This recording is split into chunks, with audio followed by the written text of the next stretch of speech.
There is a particular kind of silence that is not peace. It is the silence of a mouth sewn shut by someone else's fear, of a truth held so long it stops tasting like truth at all and starts tasting like penance.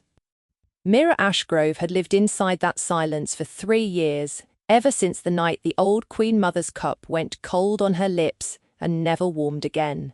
She had not poisoned anyone. She had carried the tray. That was her only crime, and it had been enough. What no one in the mortal court knew, what she herself had only half understood, waking, gagging, and voiceless the morning after her sentencing, was that the silence was not only shame. It was a curse. Someone had made very sure she would never be able to say what she saw, and in the deep, glamoured halls of the hollow court, a king wore 2 faces and told himself the second one wasn't real. This is the story of what happened when a woman with no voice and a king with 2 selves were placed, by accident and design both, in the same dark room. Mira had not asked to be beautiful, and she had certainly not asked to be blamed.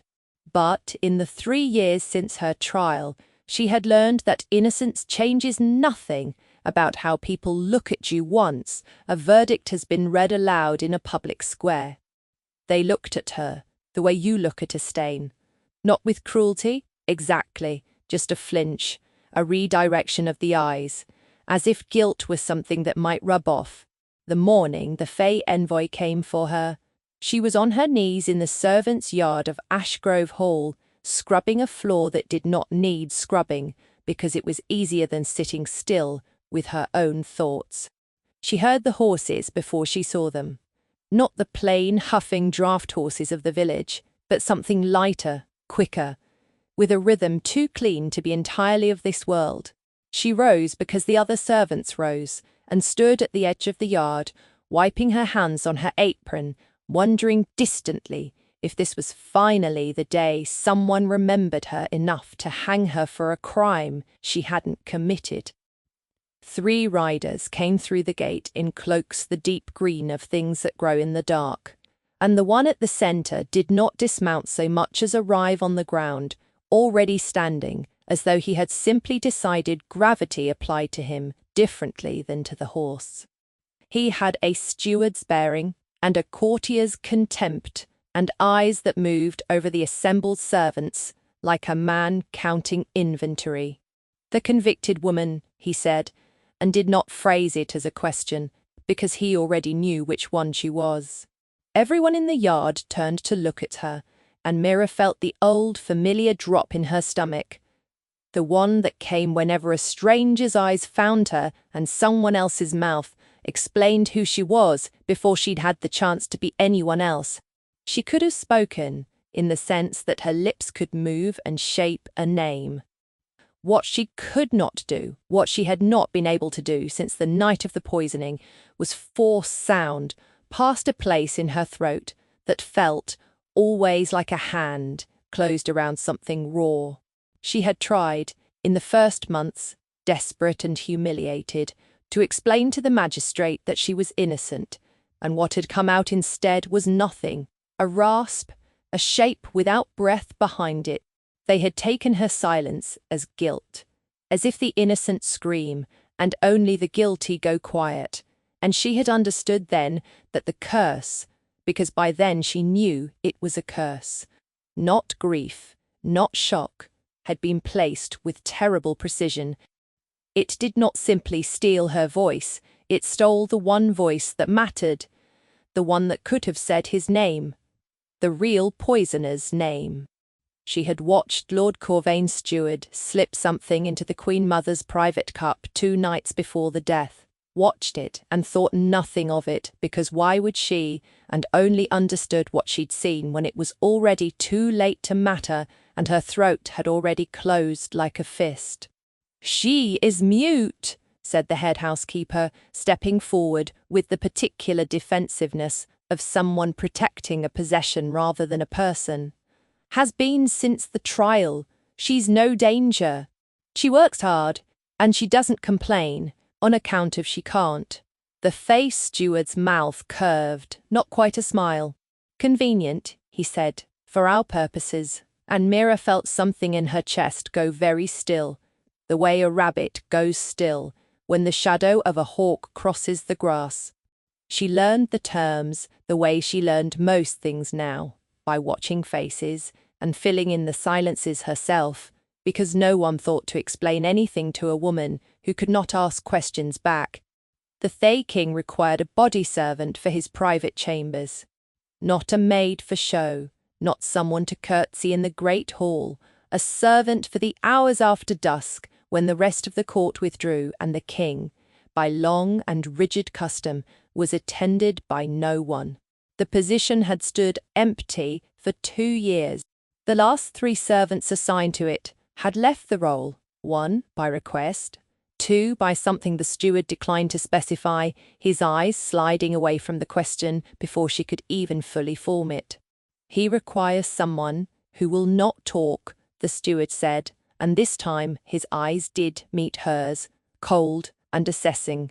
"You, madam, have a documented and verified inability to do so.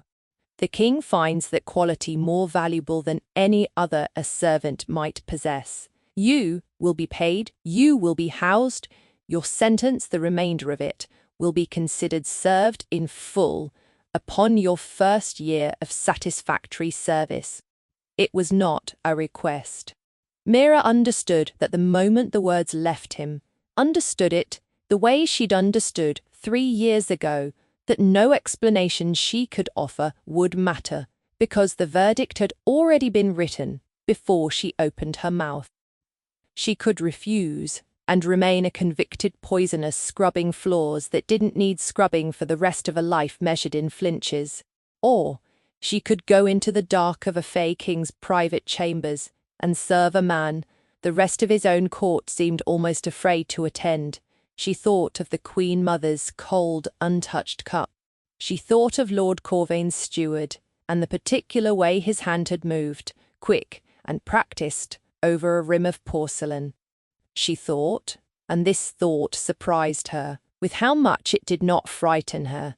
Not really, not compared to 3 years of being looked at like a stain, that at least in the hollow court no one yet knew what she was supposed to be guilty of.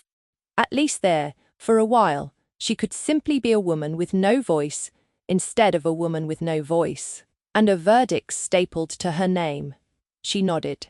It was the only answer she was permitted, and the only one, in the end, she wanted to give. They did not tell her what waited in the Fae capital until she had already crossed into it, past the veil mist that made the mortal road behind her waver like something seen through water, into a city built the way a fever builds, beautiful, wrong-angled, lovely enough to make her chest ache before she understood why. The palace itself rose out of a hill of black stone laced with luminous moss, its towers not quite matching one another, as if it had been built across several different centuries by architects who each believed themselves the only one working. Cool, blue-white light lived in the deep places between the stones, the kind of light that came from nowhere and everywhere, and made her feel, walking beneath it, like she'd stepped into the hour just before dawn, and would never quite reach the sun. She was given a small room off the king's private wing, a narrow bed, a wash basin, a chest for the 2 plain dresses she'd been committed to keep. No one explained her duties to her beyond a single instruction, delivered by an older Fae woman named Isolde, who ran the private wing, with an expression that suggested she had long since stopped being surprised by anything that happened within it. Asterisk, you will tend his chambers after dusk. You will not enter before he calls. You will not speak of what you see, and given your particular condition, that should not prove difficult. Asterisk. There was something in the way. Why Solda said it, not unkindly, but with a weight, like a woman handing over a key to a room she herself would not enter. She had already learned, in 3 years of silence, to read the things people didn't say, as carefully as the things they did. What Isolde didn't say sat in the room with them like a held breath. Her first night, she was told simply to leave a tray of food and drink outside the king's chamber door at the 10th bell, and to knock twice before withdrawing. She did so, hands trembling slightly, though she couldn't have said why, and she was 3 steps down the corridor when she heard it, a sound she would spend the rest of her life trying and failing to fully describe. Not a growl, exactly. Not a voice, exactly. Something in between, something that made the hair on her arms rise, and the cool blue light of the corridor seem, for just a moment, to flicker like a candle in a draught. She did not look back. She had learned, a long time ago, that looking back rarely changed anything except how frightened you were for the rest of the night. The second night, the tray she'd left the evening before was still there, untouched, the food gone cold and strange-smelling, in a way that made her wonder if Fae food simply decayed differently than mortal food, or if something else entirely had happened to it. She replaced it with a fresh one, and knocked twice, and this time, a voice answered from behind the door, a man's voice, low, controlled, entirely unlike the sound she'd heard the previous night. "Leave it," the voice said, "and don't come back before I call. Whatever you hear tonight, servant, you do not come back." She had never been so glad in her life that she could not accidentally answer. The bargain, when it was finally spoken plainly to her, not by the king himself, whom she had still not seen, but by Isolde, relaying his terms the way a translator relays the words of someone too important to bother with a servant directly, was this: she would tend his chambers, bring his meals, manage his linens and his fire, and the small physical needs of a man who apparently required almost nothing beyond solitude and silence. She would never enter his rooms uninvited. She would never ask, could not ask, but the rules stood regardless what happened in them after the 10th bell. And in exchange, she would have safety, a roof, food, and a debt to the crown of her own country, marked satisfied within the year. "There is one more term," Isolde said, and here, for the first time, something like sympathy crossed her ancient, unreadable face. "If you should ever see him, the king, in a form other than the one he wears at court, you are never under any circumstance to speak of it, not to another servant, not to a courtier, not to anyone at all, mortal or fae. This is not merely a rule, girl. It is the one condition on which your whole position rests. Betray it, and no curse of silence will be needed to keep you quiet." Mira thought of the sound she'd heard through the door, the not-quite growl, the not-quite voice, and understood, with the particular clarity of someone who has spent 3 years learning to read what people don't say, exactly what kind of secret she had just been hired to keep. She nodded again, because nodding was the only agreement she was allowed to give, and because she realized with something that felt disturbingly close to relief, it was an agreement she found she did not mind giving. She had spent 3 years being punished for a truth she couldn't speak. There was something almost peaceful in being asked this time to guard a truth on purpose. She did not see him for 11 nights. She left trays. She collected them, sometimes full, sometimes half-eaten, in a way that made her think of an animal rather than a man. She changed linens that showed some mornings the faint impressions of claws in fabric that should have been impossible to mark that way. She built up, in her own mind, an image of the Fae King as something closer to a beast in a man's clothing than a man at all, something to be managed, fed, and, above all, never looked at directly, the way you don't look directly at the sun. And then, on the 12th night, she made a mistake. She had gone to collect the previous night's tray an hour earlier than usual, because Isolde had asked her to prepare an additional room for a visiting envoy, and her schedule had shifted without her being properly informed of it. She knocked twice out of habit, though it was well before the 10th bell, and she had never before been given reason to think anyone would be inside. When no answer came, she assumed, reasonably, that the chamber was empty. She pushed the door open to retrieve the tray she could see waiting just inside, on the small table by the hearth. The room was not empty.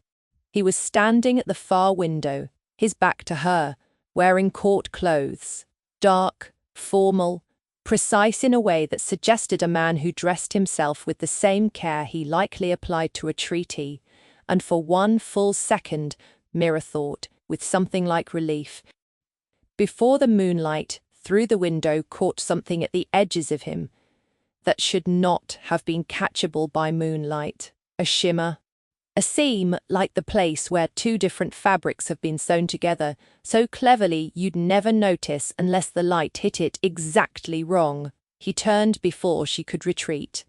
And what she saw in the half-second before he brought himself fully back under control was a face that was his and not his, the same bone structure, the same dark hair, but the eyes gone briefly, terribly, the wrong shape, gold bleeding through the iris like something trying to surface from beneath still water. And, along his jaw, a texture that was not quite skin, not quite scale, not quite bark, gone again almost before her mind could catalogue it. "I said, don't," he began, in the low, controlled voice she recognized from the door, and then he stopped, because he realized, the same moment she did, exactly what she'd seen and exactly what it meant that she'd seen it before he'd had the chance to finish smoothing his glamour back into place. Mira stood frozen in the doorway, the empty tray forgotten, her whole body gone still, with the particular stillness of an animal that has just realized it's standing in a predator's den. She should have looked away. She should have retreated, backed out, given him the privacy the rule had promised him, but something in his face, not the wrongness of the eyes, but what came after, the flash of something that looked, absurdly, like fear, held her there a half-second longer than was wise. He crossed the room toward her in 3 strides, and up close, restored now to his fully composed self, he was, she would think later, when she had the space to think anything at all, the most beautiful and most exhausted-looking man she had ever seen. Dark hair, longer than a mortal lord would wear it, swept back from a face all sharp planes and controlled stillness, pointed ears just visible beneath the hair, the only Fae feature he made no effort to hide, and eyes that were, now, entirely his own, a green so deep it read as black in low light, and old in a way that had nothing to do with how many years he'd lived. "You saw that," he said. It wasn't a question. She could not answer him even if she'd wanted to lie, and something about the absurdity of it. A king demanding an accounting from a woman incapable of giving one, verbally or otherwise, without permission she hadn't been asked to withhold, seemed to occur to him at the same moment it occurred to her. His jaw worked, he looked, for just a moment, less like a king, and more like a man who had been caught at something shameful and didn't know yet whether the person who'd caught him would use it against him. "You're the mute," he said finally, and there was no cruelty in it, only a kind of weary recognition, as if he were cataloguing a fact he should have remembered. "Sooner, Solder's new one," Mira nodded. "She should have leave. She should have curtsied and backed out and pretended, with every fibre of the discretion she'd been hired for, that she had seen nothing at all. She stayed exactly where she was, and later she would wonder if it was because some instinct in her, the same instinct that had once made her carry a tray without asking questions, recognized something in his face that mirrored her own.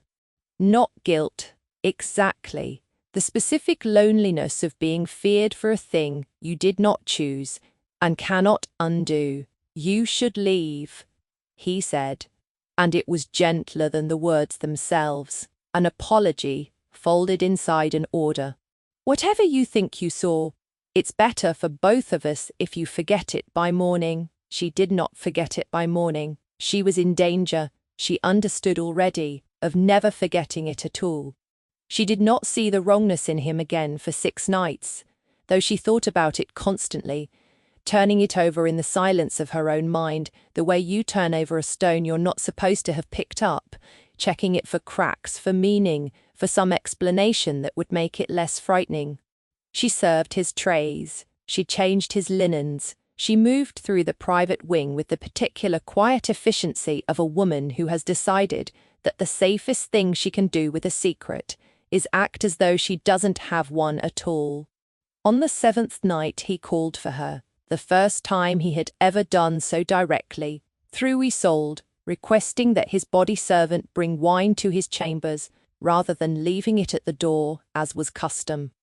Mira climbed the private stair, with her heart going hard and quick, in a way that had nothing to do with the number of steps, and when she knocked, his voice, his own voice, the controlled one, told her to enter. He was seated by the fire, not in the wrongness she'd glimpsed before, but fully himself. Dark court clothes traded for something plainer, his hair loose instead of bound back. He did not look at her when she entered. He looked at the fire, the way people look at fire, when they are trying to decide how much of themselves to reveal to someone standing in the room. "Isolde tells me you've never once asked what you saw that night," he said, still watching the flames. "She finds that remarkable. Every servant before you found reasons, clumsy ones usually, to ask around it, if not directly.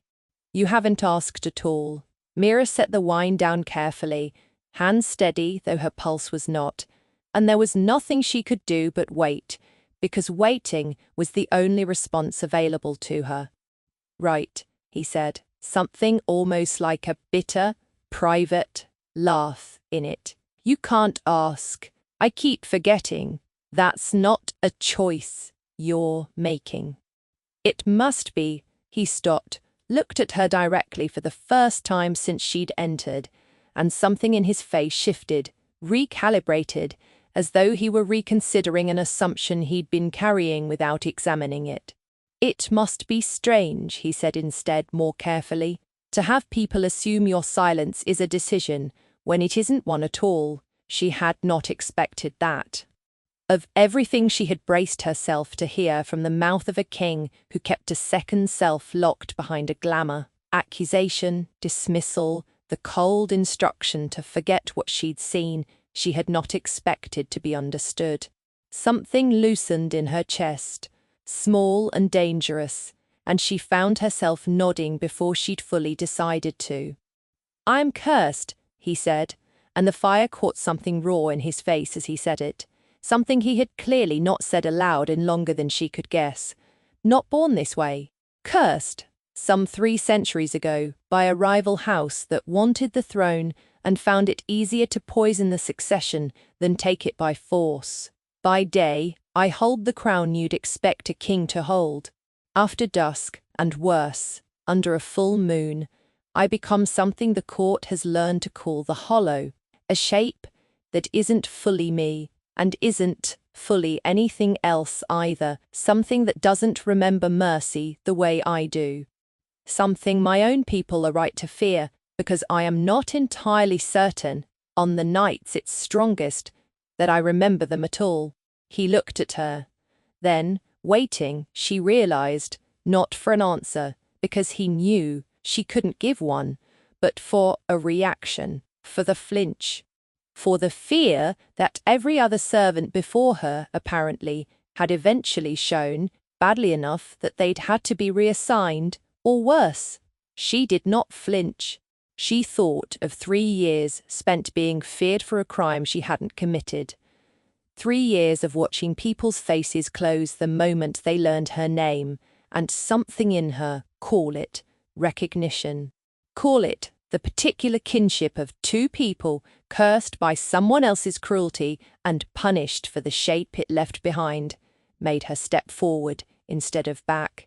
She reached out, before she could think better of it, and set her hand flat against his forearm, where it rested tense along the chair. He went very still.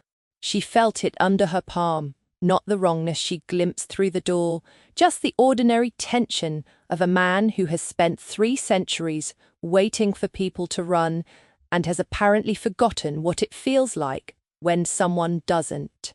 "You're not afraid," he said, and it wasn't quite a question, but there was something in his voice that needed her to confirm it anyway. She shook her head.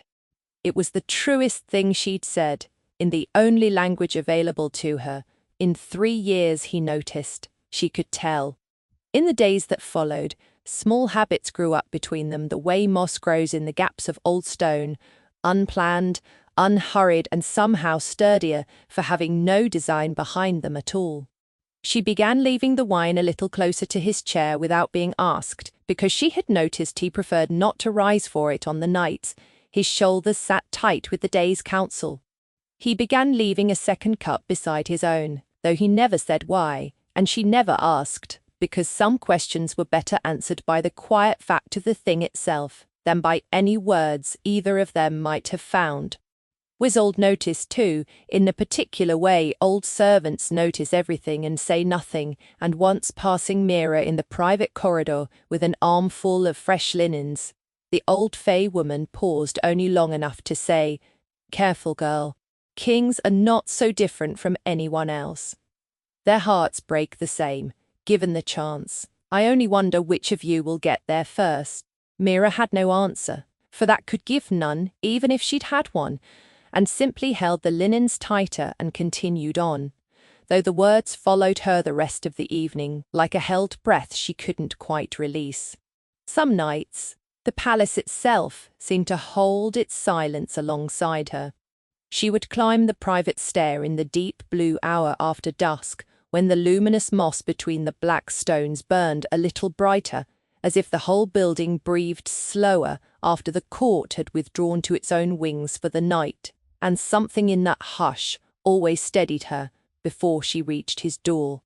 The cold stone beneath her hand on the stair rail, the particular hush of moth wings against distant glass, the smell of banked cedar smoke drifting down from his chimney, none of it carried any meaning beyond itself, and yet she found, more nights than not, that she needed that meaningless quiet, the way a held breath needs, eventually, to be let go.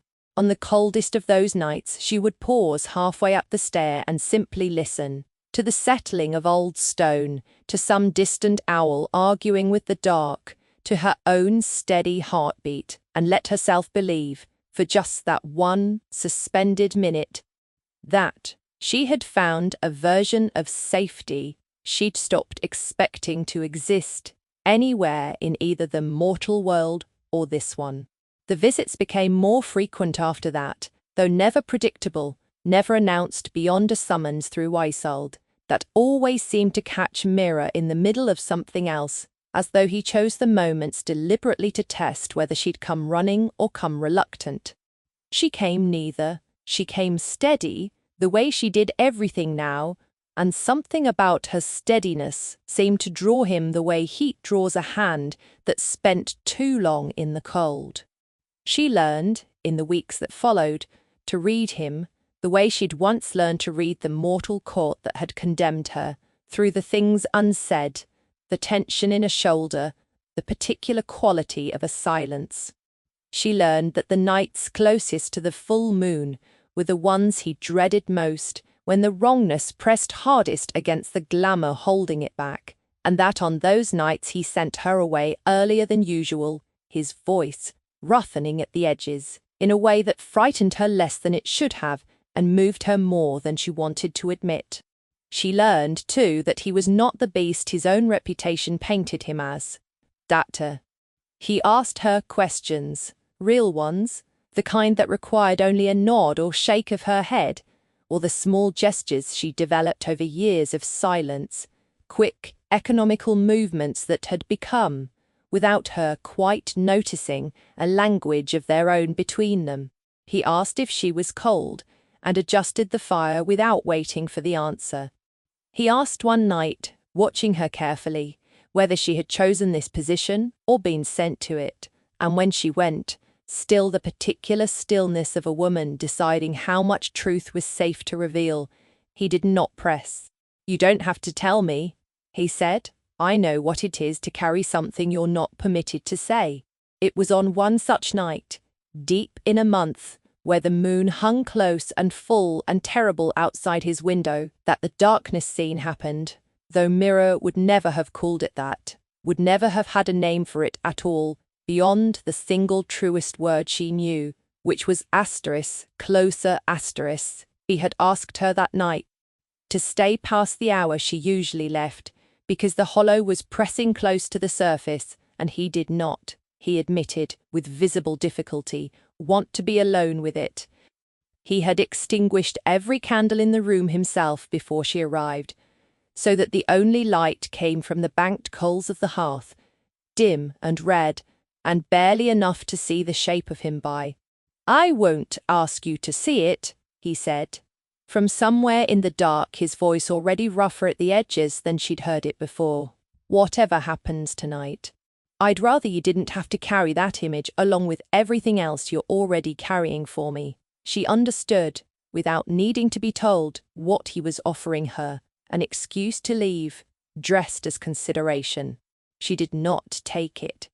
She crossed the dark room instead, hands out before her, the way you move through a space you trust more than you can see, until her fingers found the back of the chair he sat in, and then, more carefully, the tense line of his shoulder.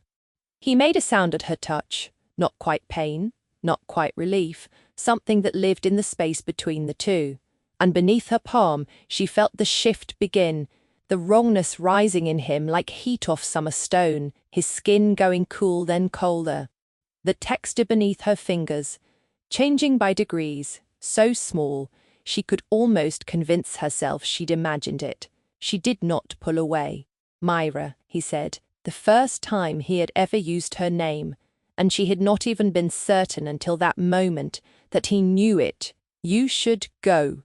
She shook her head, though she wasn't sure he could see it in the dark, and instead pressed her palm flatter against his shoulder, an answer he could feel even if he couldn't see it. Asterisk. "I'm staying."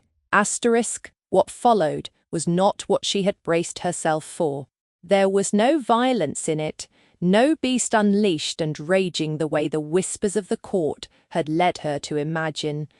There was only darkness, and the changed texture of his skin under her hands, and his breathing gone ragged with the effort of holding something back that clearly wanted, more than anything, simply to be witnessed without flinching.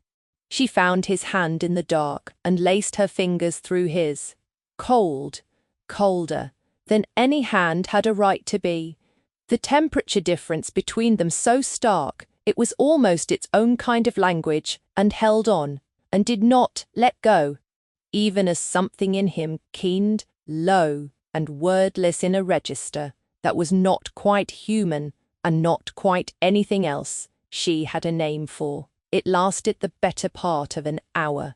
She would never be able to describe afterward exactly what had happened in that darkness beyond the plain facts of it, that she had stayed, that she had held his hand, that at some point his forehead had come to rest against her shoulder, and stayed there, heavy and cold and trembling, until the trembling slowed and then stopped.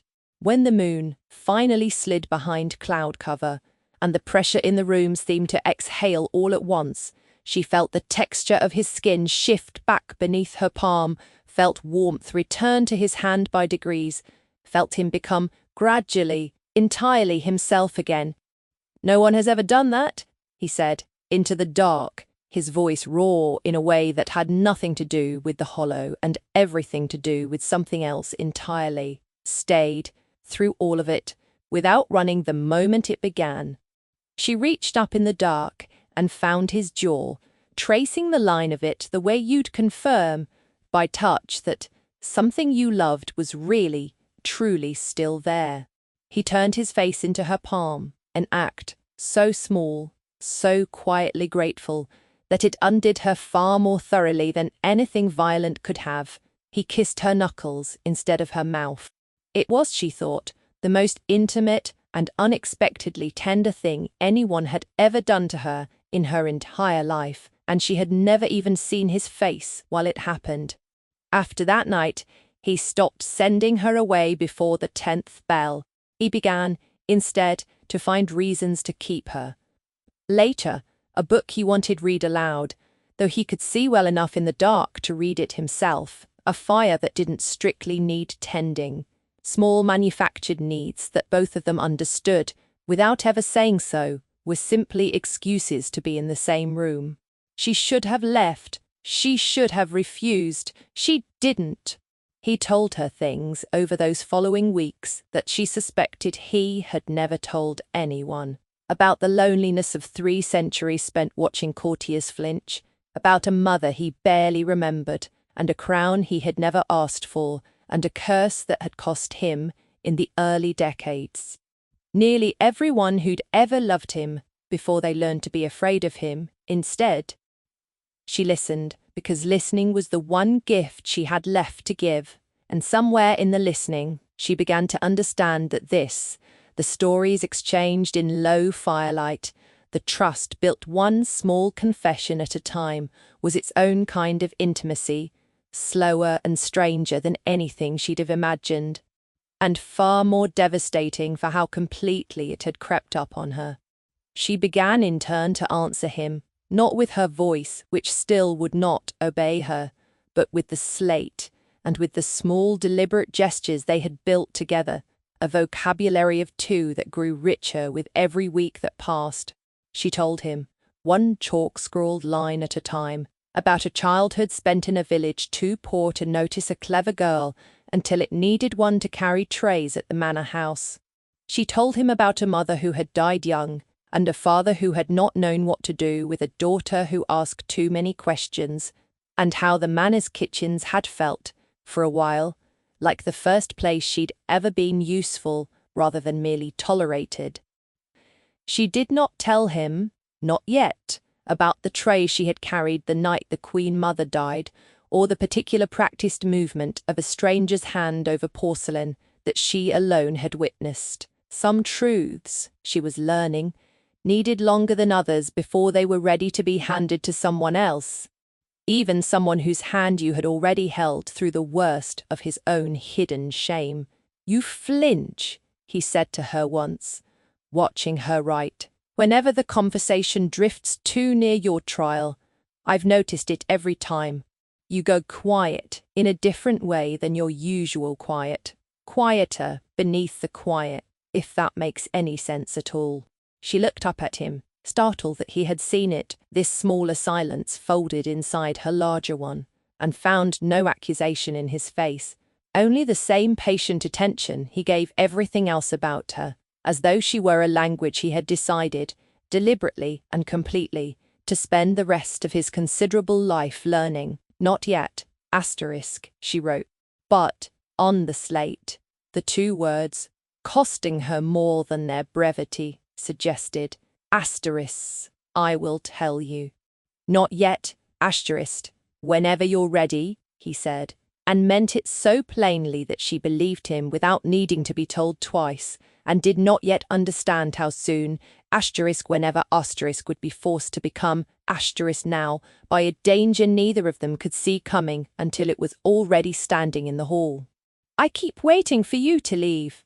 She reached for the small slate she had begun keeping, a private compromise she'd worked out with Isolde weeks earlier, a thin sheet of chalked stone she could write on when a gesture wasn't specific enough, and wrote, in the careful, unpracticed hand of a woman who had spent most of her life learning to communicate without words, "I am not most servants, asterisk."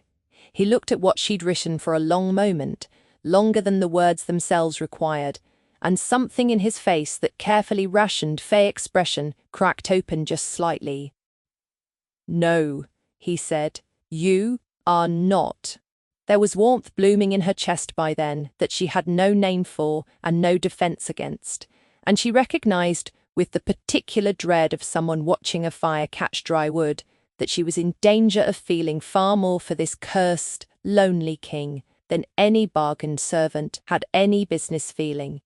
She told herself it did not matter, because a mute mortal woman convicted of poisoning, and a Fae King with a throne to secure, had no possible future that did not end in someone getting hurt. She told herself this every night, and every night she found herself climbing the private stair anyway, and every night the telling mattered a little less than it had the night before. It could not last, of course. This careful private peace they had built in the dark hours between dusk and dawn. Politics does not respect the fragile architecture of two lonely people learning to trust each other, and the man responsible for tearing it down had been circling, patient and unseen, since the moment Mira first arrived at the hollow court, though she would not learn this until it was almost too late to matter. Lord Corvain had followed her from the mortal court, in the sense that mattered, not in body, but in ambition.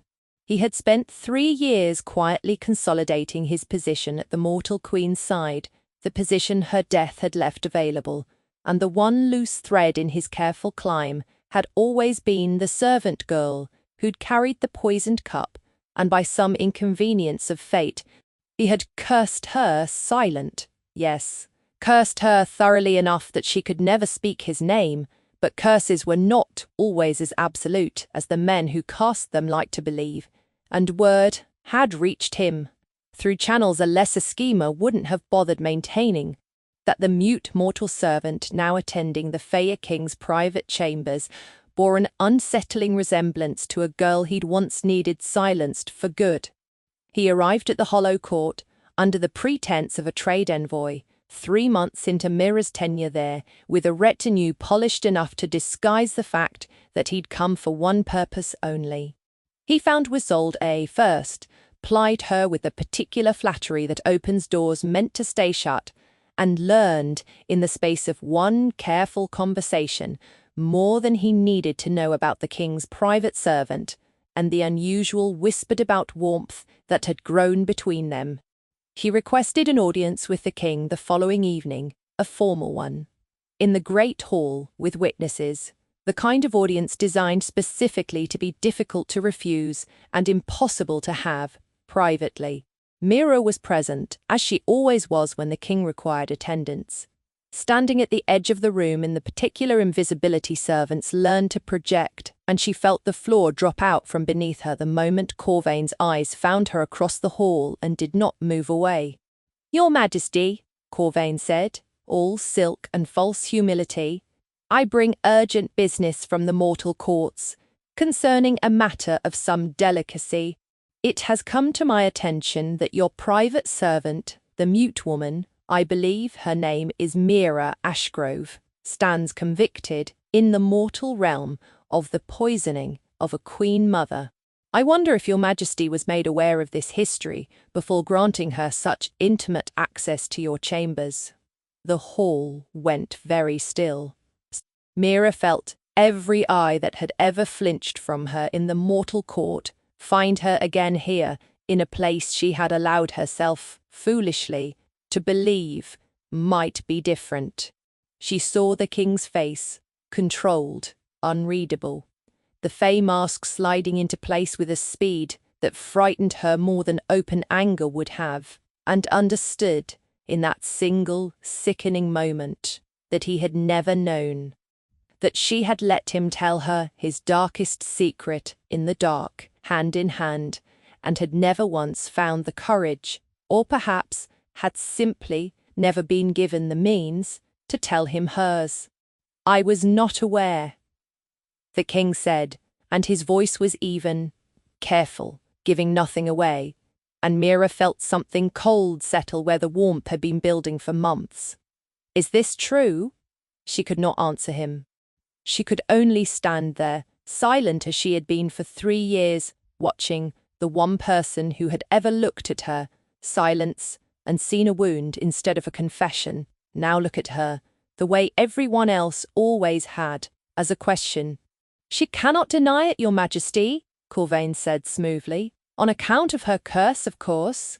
"Convenient, as I understand your steward once observed. A convicted poisoner, mute and unable to defend herself, given free access to the private chambers of a king whose condition, I understand, is not widely advertised. The pause before condition was deliberate, weighted, and Mira watched the king's jaw go tight, watched him understand. In the same instant she did, that Corvain knew about the hollow too, that this was not only an accusation against her. I would suggest, Corvain continued, that your majesty consider very carefully what a convicted poisoner might do given unsupervised access to your food, your wine, your most vulnerable hours. I would suggest further that the mortal crown might be persuaded to overlook certain irregularities in trade relations in exchange for the return of a fugitive still technically owed a completed sentence. It was Mira understood with sick clarity exactly what it appeared to be, an extortion dressed as concern, an attempt to leverage her conviction into whatever political advantage Corvain truly wanted, with her own freedom and possibly her life as the currency being spent. And beneath it, unspoken but unmistakable, the true threat: expose the king's curse to a mortal court eager for leverage against the Fae unless his demands were met. The king ordered her confined to her chambers that night, for her own protection, in words that fooled no one, least of all Mira herself, who understood that he needed time to think without her steadying, silent presence beside him, and that the confinement was as much about doubt as protection. She sat alone through the long hours after, staring at the small chalk slate she had used to write him 100 small, true things, and understood that the one truth that mattered most, the truth of what she had truly seen the night the Queen Mother died, had never once made it onto that slate, because she had never trusted, until it was too late, that anyone would believe her enough to make the telling worth the risk. She thought of 3 years of silence. She thought of a curse, placed with such precision that it had stolen, not her voice in general, but specifically her ability to name the man responsible.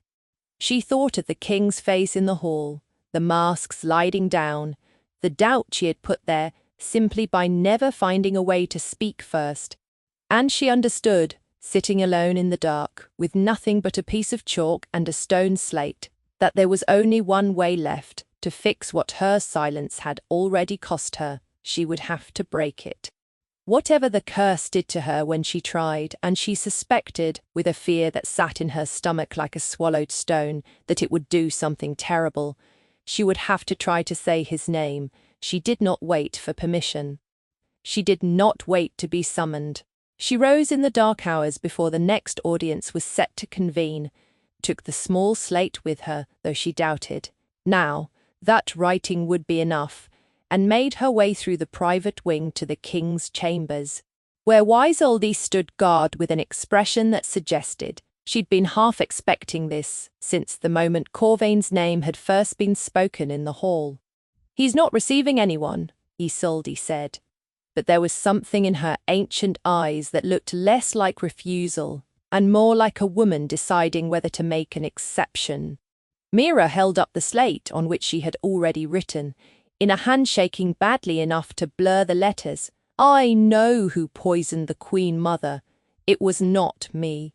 Please, let me try to say it." Isolde read it twice. Then she stepped aside. He was standing at the window when she entered. The same window, she realized, where she'd first glimpsed the wrongness in him months ago, and he did not turn when the door opened, though something in the set of his shoulders told her he knew exactly who had come in.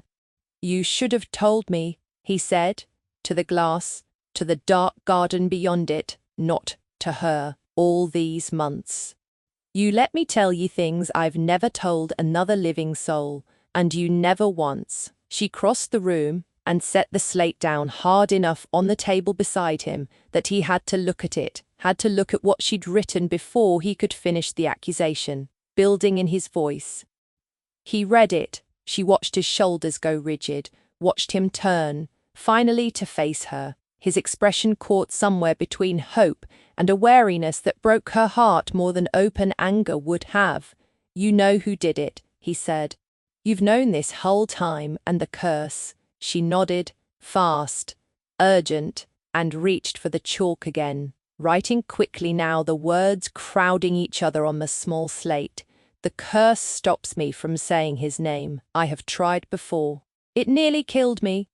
I don't know what will happen if I try again, but I would rather try and fail than let him use my silence to hurt you."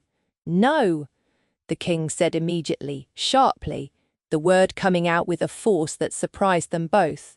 "Whatever this curse does to you, I won't let you." Oh, she was already shaking her head before he finished, already reaching for his hand the way she had in the dark that first terrible transformative night, lacing her cold fingers through his in the wordless language they had built together over months of careful, patient trust.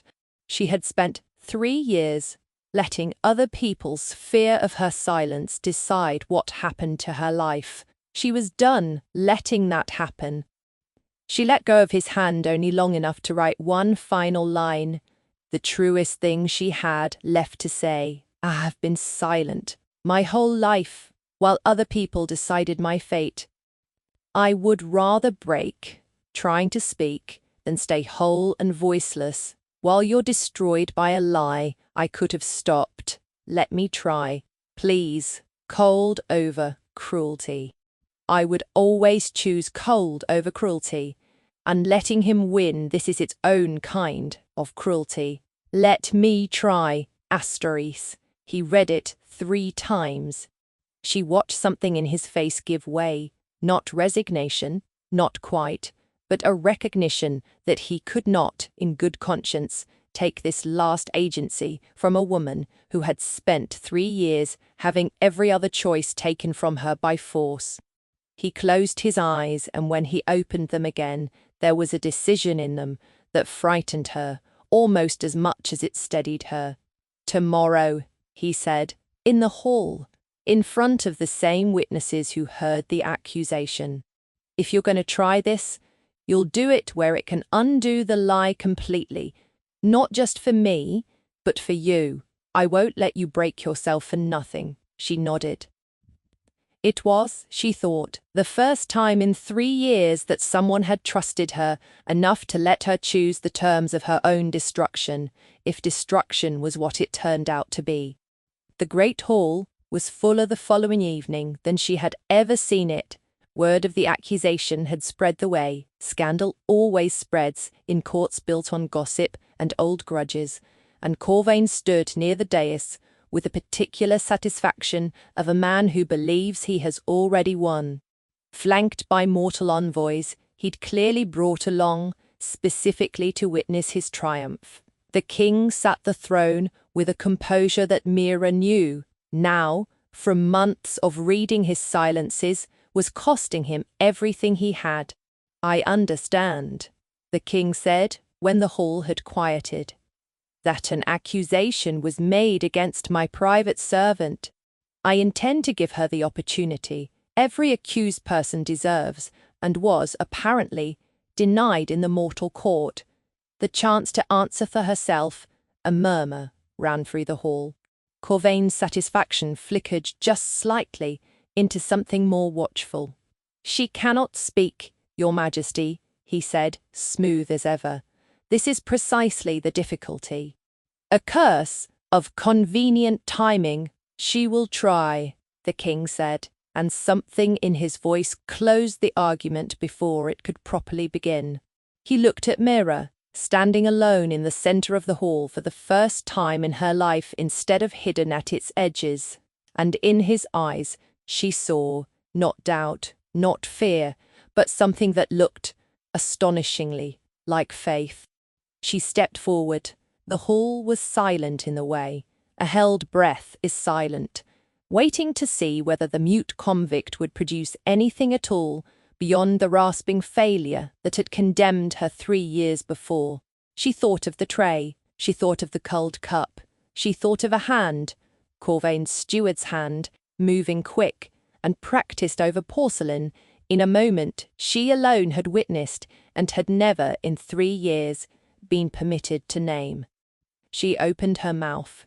The old familiar closing began immediately in her throat, the invisible fist tightening around the one truth that mattered, and for one horrifying moment she thought she would fail exactly as she had failed at her own trial, silent and damned all over again in front of a hall full of witnesses who would take her silence. She thought of the king's hand cold in hers in the dark. She thought of warmth returning to his skin as the hollow receded, of a face turning into her palm with a gratitude too large for words. She thought, I have already survived worse than this. I have already stayed through worse than this, asterisk. And she pushed, with everything 3 years of enforced silence had built in her, against the invisible hand closing her throat. The first sound that came out was barely a sound at all, a rasp, a tear, something that cost her so much it buckled her knees and would have dropped her to the floor if the king had not been out of his throne and at her side before anyone else in the hall had even registered movement. But beneath the rasp, unmistakable, one syllable pushed itself free, like a bone breaking through skin, storig, core, asterix. The pain that followed was worse than anything she had imagined. It felt like the curse fighting for its own survival, like something in her chest tearing itself open to make room for a word it had been built specifically to prevent.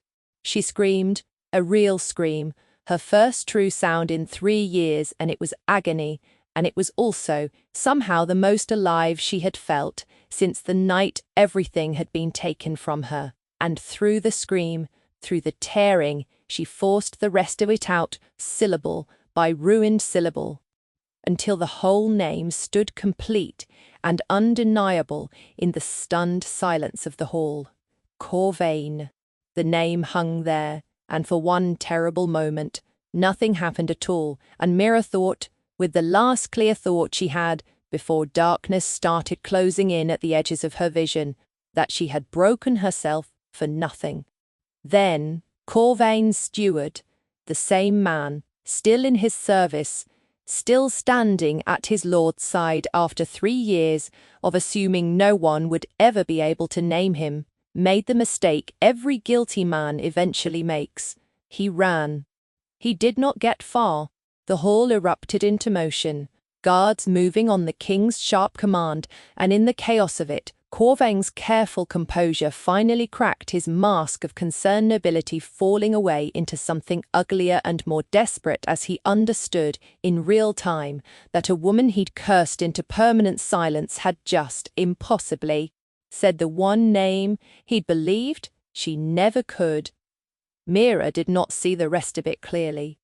She was aware, distantly, of the king's arms catching her before she fully collapsed, of his voice, raw, frightened, entirely unguarded for the first time she had ever heard it in public, saying her name over and over, like an anchor thrown to something drowning.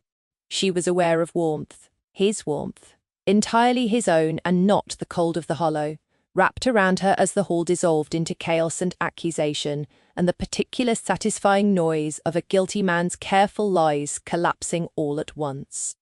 "Stay with me," he said, into her hair, his voice breaking on the words in a way she had never once heard from a king who prided himself on controlling every visible feeling.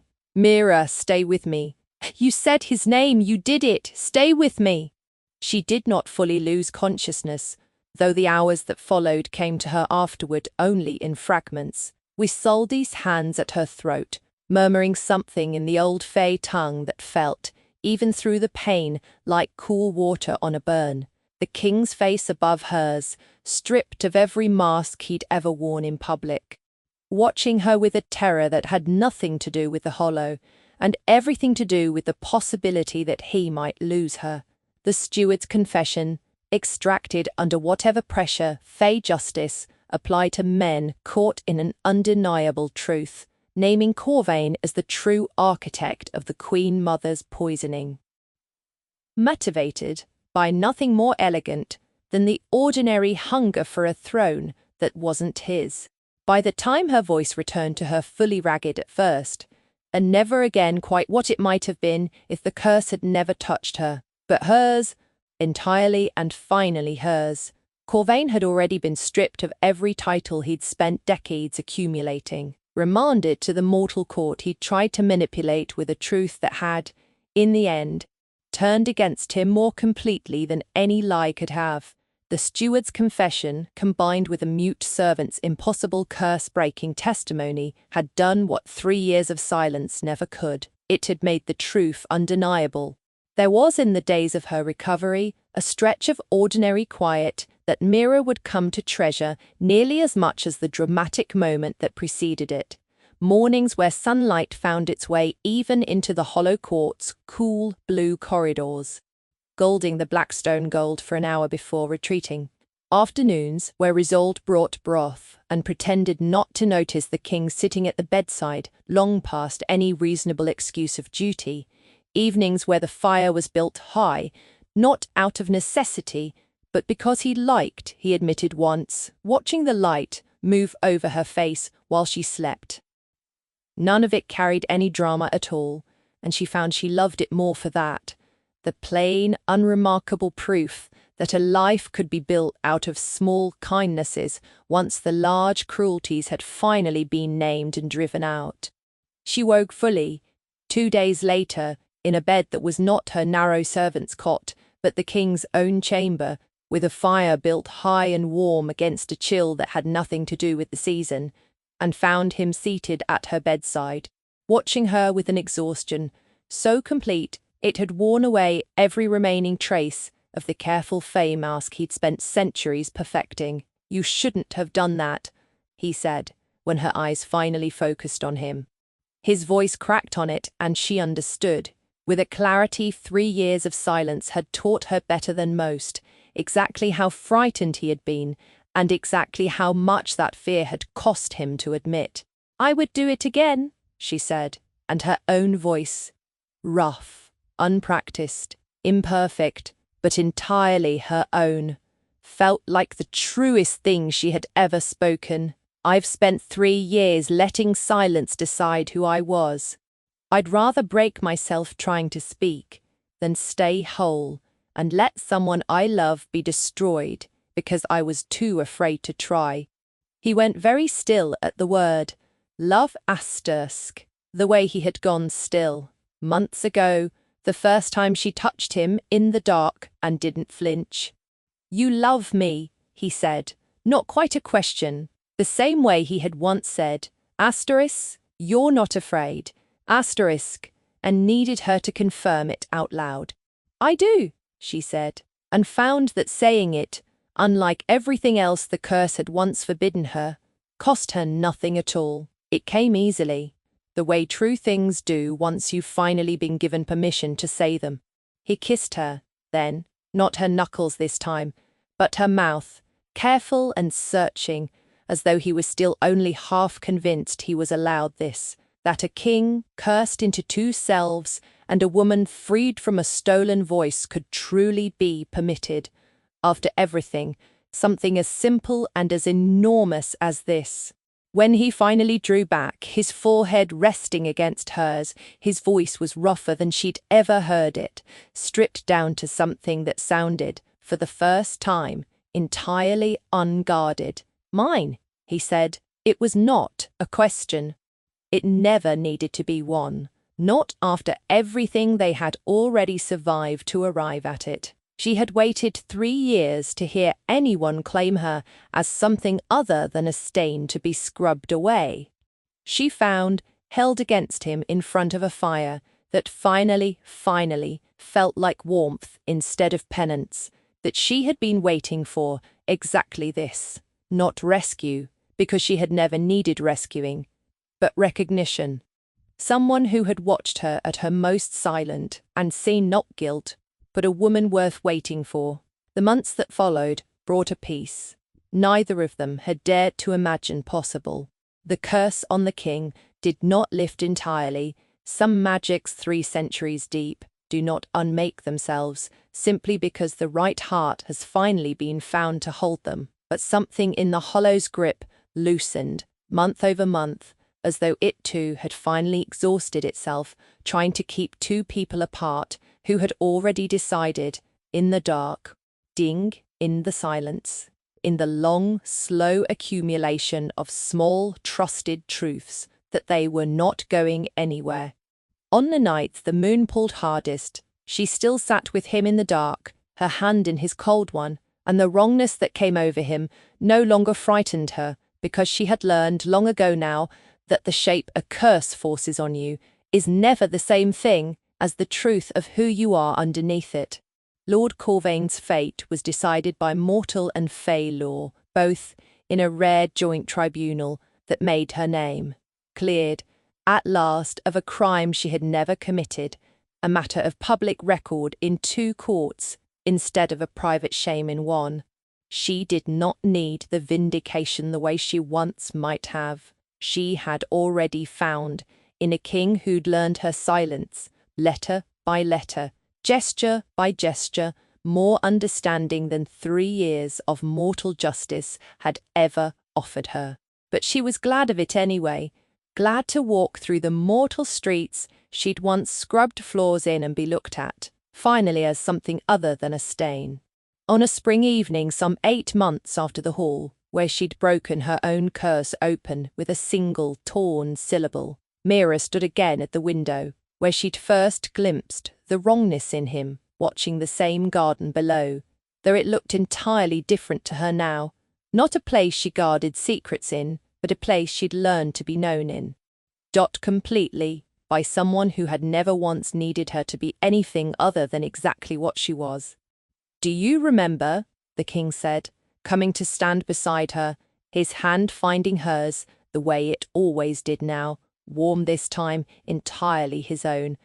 "The first night you saw me, you should have run, every servant before you did."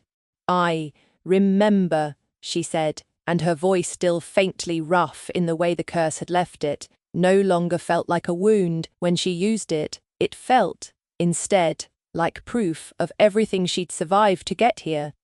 "I remember thinking you looked more frightened than frightening." "I was," he admitted.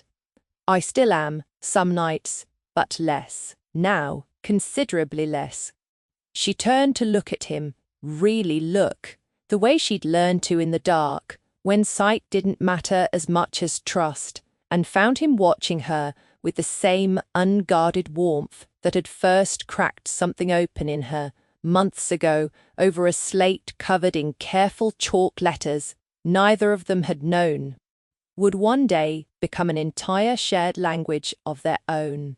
"Cold over cruelty," she said softly, echoing the words that had carried her through the worst of it. And he smiled, the small, real, unpracticed smile she had learned, over months of careful watching, was the truest thing his Fae composure ever let slip. "Always," he agreed and drew her hand to his lips, and this time, when he kissed her knuckles, it was not an apology, not a question, not a careful test of what he was allowed. It was simply, entirely, a promise, the kind 2 people make when they have already survived the worst version of finding each other and have decided quietly, in the space between one heartbeat and the next, that everything after this is theirs to keep. Below them, in the garden that had once seemed to Mira like a place built for guarding secrets, the last of the day's light was fading into the particular blue that belonged only to the hollow court's long, unhurried dusk, and neither of them moved to light a candle against it. There was no need. She had learned, in the year since she'd first crossed into this strange, lovely, wrong-angled city, that darkness was no longer something to fear the shape of, not in him, not in herself, not in the long silence she had once carried, like a wound, and now carried instead, like a story finally allowed its proper ending. Somewhere below, a servant's bell rang the 10th hour, the same hour that had once sent her climbing a private stair with her heart in her throat, uncertain what waited behind a locked door. She did not need to climb it uncertain anymore. She simply reached for his hand, found it waiting, and stayed. Thank you so much for listening to this story. If you enjoy these stories and would like to support the channel and get access to exclusive content I share there, you can find me on Patreon. The link is in the description. Let me know what you thought below in the comments. I always read every single one, and they mean more to me than you probably know.